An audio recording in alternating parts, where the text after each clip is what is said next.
চিত্রে কোন এর মান বের করতে বলেছে, কোন ওয়াই এর মান বের করতে বলেছে এবং কোন সি এর মান বের করতে বলেছে।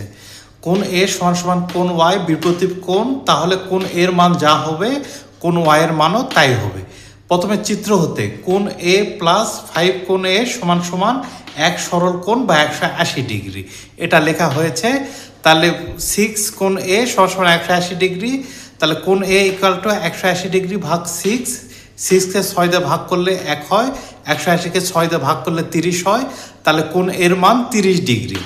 আবার কোন এ সমান সমান কোন ওয়াই সমান সমান বিপরীত কোণ, তাহলে কোন এ যদি 30 ডিগ্রি হয় কোন ওয়াই এর মানও হবে 30 ডিগ্রি, তাহলে কোন ওয়াই এর মান 30 ডিগ্রি।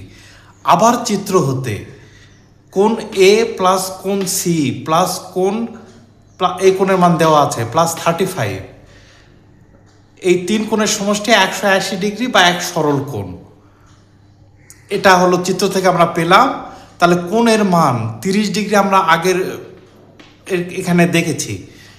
তাহলে কোণের মান 30 ডিগ্রি লেখার পর কোণ সি সমান সমান 30 আর 35 যোগ করলে হয় 65, তাহলে এখানে যোগ আছে, এই পাশে গেলে বিয়োগ হয়ে যাবে। কোণ সির মান হবে 180 থেকে 65 বিয়োগ দিলে 115 ডিগ্রি, তাহলে কোণ সির মান 115 ডিগ্রি। এটাই